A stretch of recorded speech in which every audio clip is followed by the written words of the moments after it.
gets crushed right there with the big tag. Baloney, BJ, and 919 finds himself for the first time in the early game kind of on the back foot here. Again, this is a fight we've seen now for the last 3 games, and it seems like the team to the north, is that Pay 14 potentially coming down pretty quickly? Yes, it is in their team. Last time they missed the chance to get the ambush. This time they're coming even sooner. Yeah, they know they just can't let these damage opportunities, even if they don't get the eliminations, pass them. As Lucky T is able to get the drop on a 919. That's a quick elimination there. Just trying to wait, make sure his teammates are good before it all gets cleaned up as they pounce on the other 2 players that are going to be left alive. No big eliminations just yet. Here comes Pay, Quick, and Boogeyman. They close the distance in the blink of an eye, and now they have the high ground, which is a huge advantage in these types of fights. A smart play here. Pay's going to go into builds. A little risky for him, but gets the cutoff opportunity here onto Lucky. Now, looking for the sandwich. Pay playing the side angles here. Kind of the lurking opponent of this team here. Boogeyman, though, gets the first full hit there. Amin tries to go around. Not good. Boxed up. Sent back, and then Lucky, where are you going, buddy? It's over for him as well. As fast as it started, that fight concludes. To the south, though, TK's team seems to be hearing what's going off in the distance, possibly thinking about swinging on up. Meanwhile, Panda, Venos, and Luke come in with the Fluttered Frogs, sticking to their strategy of coming through for fights, but this is the first time there's 6 players up still here. This fight never concluded. Because the sewer tunnel is underneath, it's not going to be easy for anybody to really get too much of an advantage in some of these fights, especially if they continue to drop down below, but I might have spoke too soon. Does look like Priscilla does get locked. That's Ian, gets cleaned up by Luke. They move on over to try to get the rest, but all 3 of them back into the same box. Mafia, Shades, they're there as well. Their full trio is waiting on the other side of these builds, waiting to pounce. Yeah, Mafia thinks he's not, you know, spotted out there, but no, this team has full awareness. Mafia might be the first to fall. He definitely is. Tex and Hades now has to turn this one around. Nice cone up, but Luke slips out the box with a dash. Well timed for him. Meanwhile, on the low ground, Hades back against the wall, looking for Panda Season. Doing a great job here fending off the team so far. They seem to be the better fighters, but counted up too soon here. It's actually perfect usage by the dash right there. He got his P stolen away. He's able to dash, dodge the shot, stay alive a little bit longer. And this was a good opportunity for Teeks and Hayes. Even though they did lose their teammate Mafia, you have to know that there was so much damage there for them to clean it up. And that's why I liked how aggressive they were actually getting. But just a couple of seconds, that's all it took. They all kind of converged into the same box to make sure that they could heal up while a couple of them hold the pressure out. So that one's going to be a full disengage as Focate goes down. Hypers and Luck and Dog, they're still going to be left up. They're going for a straight revive play to try to save their teammates. But look at Monster, their material count, they are very, very low on resources. Bad. This is just bad news here. Trying to stick the res. I can appreciate that, but Liam gets in there. Why not get the re-knock for good measure? Siphon kicks in there. That's going to keep him more than adequately healthy here. And you know what? They're happy with the 1 knock. Somehow, the team slips away, though. Uh-oh. Doesn't want to let him away for too long. That's Focake.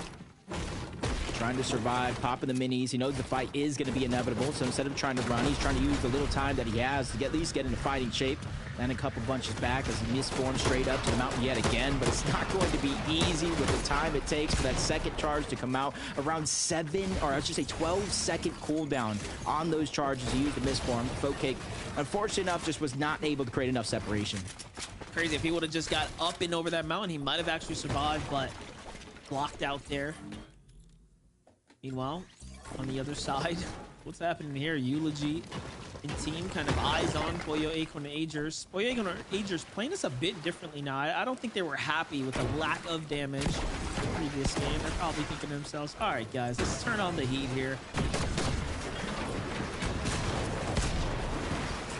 As they don't find a fight, Liam, Madden, and Trio just continuously going from one to the next. It's a whole nother team. After they finish off, I think, an elimination onto Focake. Now they're looking for more, and this is what Kelly was talking about, the AoE with those dash sprites. So now Madden's going to get 3. from somebody else's resources, seeing Woods run away, and that's going to allow them to easily close the distance with the dashes, the serve cube. Liam, I should be able to put pressure on the Woods here soon. Serve cube would have been excellent right there to go ahead and kind of surprise Woods, but doesn't even need it. He's got his team kind of coming at all different angles. These could be eliminations that lead them straight to A rank right here, but hold up. Woods, though, putting up a good fight. Could have honestly turned the tide there for a second. Still healthy as well. 161, though. My gosh, the double shotgun shots here from Madden and Liam. Going to wrap that one up. Wondering how a fight like this started. And oh my, Madden with the DMR, 2 back-to-back headshots, just melting the HP and shield, getting the knock, and that kind of basically boosted up the confidence for them to push on over. Back on over to the resistance base side of the map, northwest, and you're seeing at least 4 teams directly here north of the resistance base, and you're seeing at least a solo player on the eastern side of the mini-map. So at least 5 teams kind of converged in this small location. It is in zone, so not too much to worry about just yet, Monster, but if it pulls away, it's going to be tough for this rotation to happen. Yeah, that was a successful reboot onto Mafia there. So well played for them. They're kind of back in the game, but damage likely to be very, very dire. G-Money rising to Vive. Dash is ready to go. Fully in action mode here.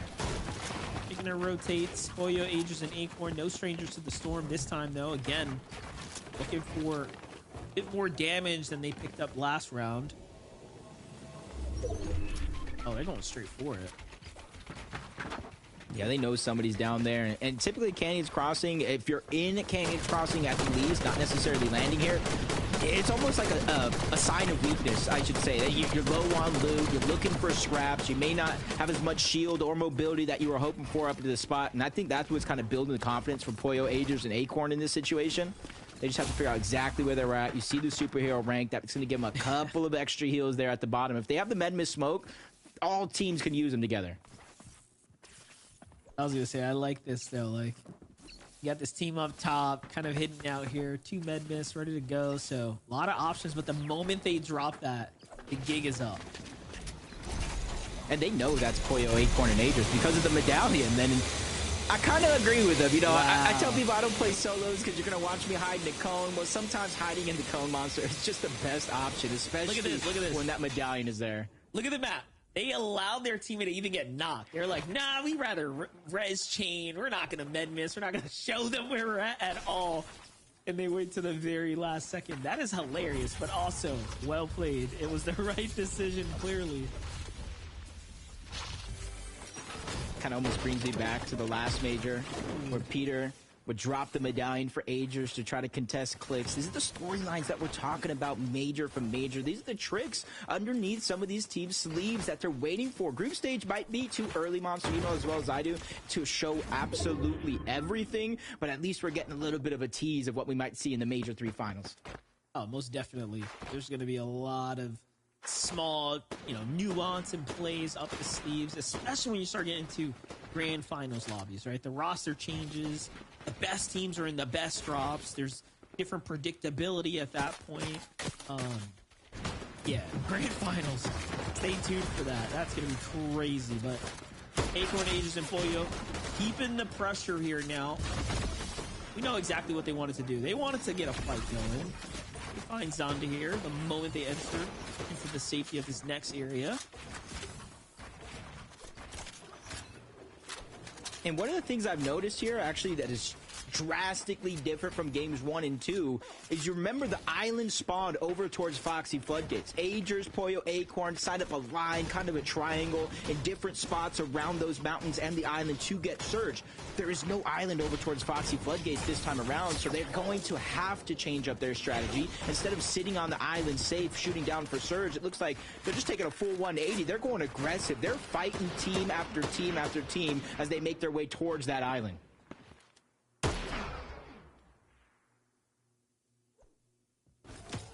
Little hold happening here for Havoc, Jargo, and Silic. Team behind them, actually, they don't even have wind of that trio. They're focused more on the fact that G-Money has high ground here on the mountain across from them.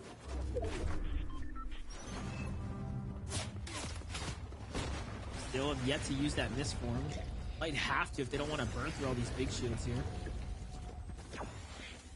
See how it plays out for Jargu. So bad. Reboot happened where you kind of think it's relatively safe over towards the top side of the map, but Bugha, Craze threats, they always rotate on the slow edge of the zone, and that's where they were able to find 2 more eliminations. It's not a ton when it comes to that Storm Surge. That's 2 more eliminations worth of points, boosting them further and further up the leaderboard. Remember, it's win and you're in through 5 games, or the top 5 on that leaderboard through consistency, so every single point matters. So that's a crucial find for them, even if they're not able to find that 3rd and final player. All right, and that pushes them straight into A rank, as you can see there as well. So really set up for success here. Still opting to play this kind of outskirts. You can see off in the distance a player misforming. Not too pressed to push, but the tags are going to be welcome. Surely they've done enough. 4 elims is plenty of damage worth.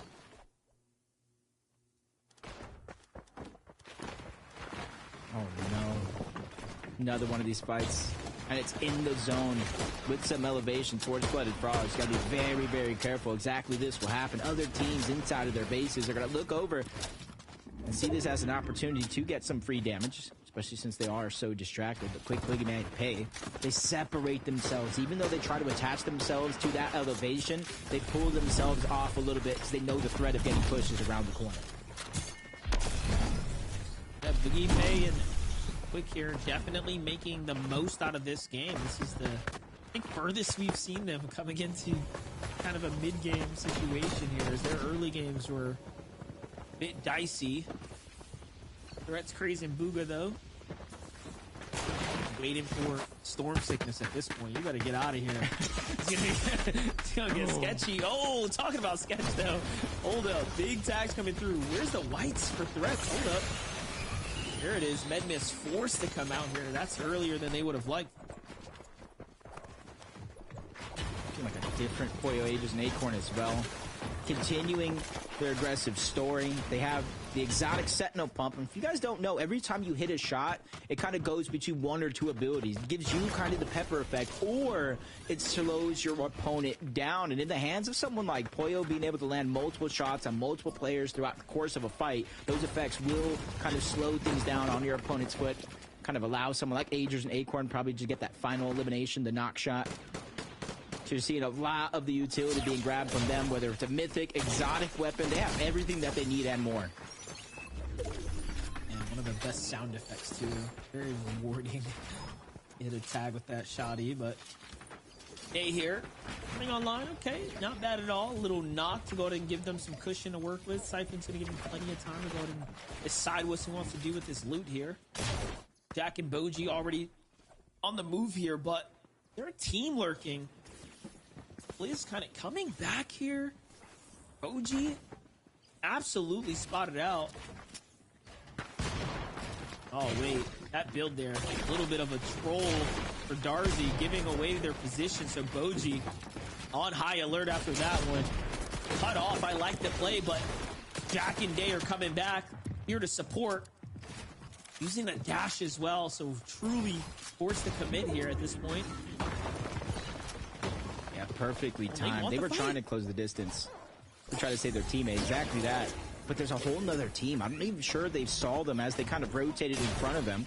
They know with the zone pulling further and further towards the north, even though there's not much distance with how stacked this side of the zone is, they're overall south because they're even rotating into a few more teams. The timing is definitely of the essence. They have over 700 damage above the threshold, so that's not going to be a worry in the back of their mind. But Boogie, Vixie, they're below, along with Avenger. One of them's going to get knocked and get above the damage threshold. They just need to figure out a way to slow things down and survive them. Yeah, they kind of have to take that fight. Look, this is a fight for storm damage here. That Storm Surge online, giving the warning. Zoom, Darzi, and Fliz needed it as well. What an opportunity for them where it was almost all over. That trio kind of collapsing in was the thing that they needed. Who would have thought? Meanwhile, Day and team off to the side, kind of watching it all go down. Trying to, I guess, analyze the situation, right? Feel it out. What all just unfolded? Where do these two teams come from? Yeah, that positional awareness as well, kind of knowing where everybody's at, especially when these zones continue to pull towards the north, and then a far eastern pull on top of that one. Knowing that everybody, including Pollo, Ages, and Acorn, that were positioned on the western side of the map is going to have to make that long rotation on over. And some are realizing, Monster, that timing is of the essence. You want to start to rotate quick, especially if you already have accumulated that storm surge throughout the course of that game, because you don't want to be one of those teams that's just held out by the majority of the lobby. There are so many teams on the heels of Aegis, Acorn, and Pollo. No one has shot yet. That's how far this zone is. Everyone's like, all right, you know what?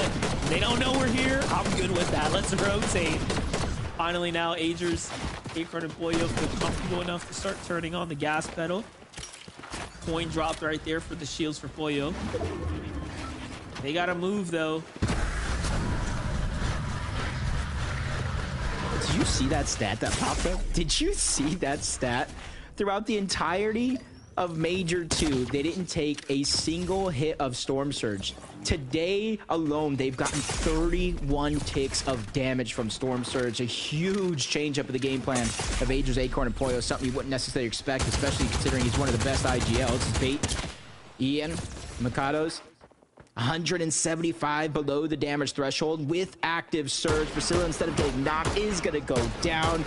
Bait's going to have to figure out something here, because he's now getting ticked by the zone itself and Storm Surge. Oh, yeah, no. Couldn't survive much longer, it seems. Falls into Storm there.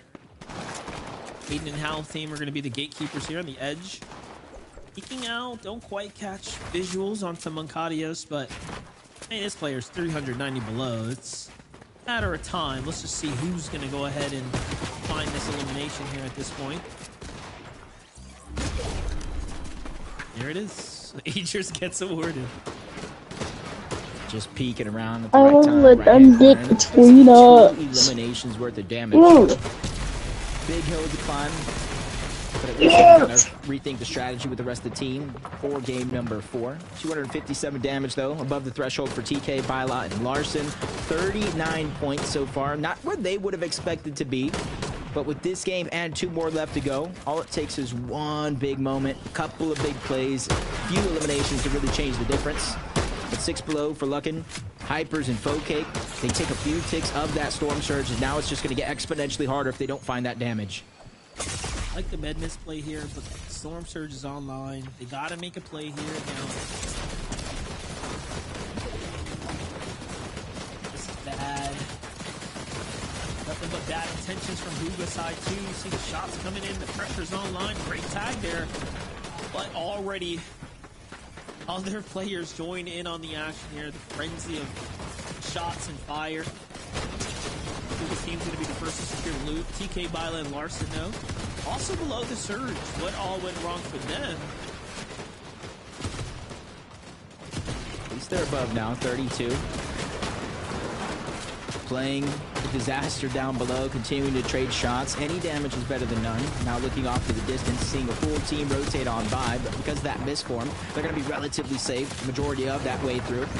No shots able to sneak in, but 98 above. They're figuring out a way to just get a few shots to connect, even if it's not a massive confidence-building moment. As a V-Rise, G-Money able to steal away that elimination. Almost 1,000 damage above the threshold. Eliminations for them isn't even about surge, it's about resources. A lot of mats falling there. Byla, Larson, and team. Just unfolded for this squad as kind of going through enemy builds. That's the danger. Gotta be careful there. Byla levels up to his layer. And now all of a sudden, they're really in this game here. Zone's gonna pull further and further south, though. Aegis, Pollo, and Acorn just master rotates here time and time again. This game really going in their favor so far. Seem to be in full control at the moment of the end game here. Another team is going to fall to them. It's OG. Time jackpot there. 2 day escapes, but for how much?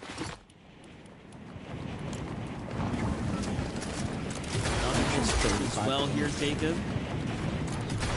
They're just looking like they're just making up for that last game. I think they got relatively low points, if any at all, and they say, well, now we got to go ahead and get 2 games worth of points here. if not the victory royale, they can take the rest of the day off. As we look in the cloud, it's figuratively and literally, it's threats, praise, and Booga. But the 8th zone monster, we've already seen it happen today. It might be entirely too soon for them to invest a ton of materials. Yeah, you know what? I think they're desperate. You know, after those first 2 games, not finding the placement points they needed, Booga Craze, the threats are, you know, again, almost trying to force the win condition at this point. We'll see if it's the right decision. There's still the big names left in the lobby, like Bogo, there's Acorn, G-Money, right? Of course, you know, being very much situated there ahead of them, so I'm a bit concerned, but so long as, you know, Boyo, Acorn, and Acorn stay on the low ground, I think they'll be okay up there. Great damage on the Byla. They get the knock on the TK. Larson's down as well.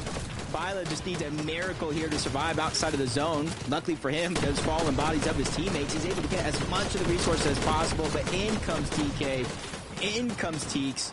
They're able to take them down. That's a huge loss there on the other side, but for Booga Craze and Threats, that's a huge win. They're able to get damage, eliminations, and they're able to rotate here much safer on the high ground. Aveen, G-Money, and Rise at the front side of the zone, but Boyo, Acorn, and Team are going to be rotating right behind them, so this is going to all unfold here, and now you can see them kind of cutting them off. Leave Rise and G-Money, look at their perspective. Very situated, big material, going through the metal right now. They can, you know, kind of can. They have all the luxury to do so.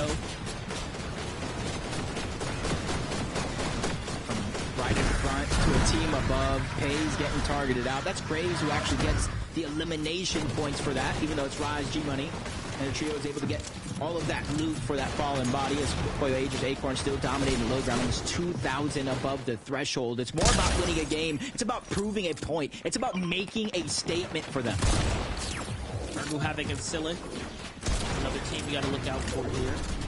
No strangers to high ground. They got Miststorm as well. Plenty of options to go ahead and work around with here. All this low ground layer 2, Sandman's once again Northern kind of sneaking into the conversation. We haven't said much about them, but they've been one of the most consistent trios on the day right now. Aegis Acorn and Boyo find another elimination. This is going to pull them up to 10. There it is.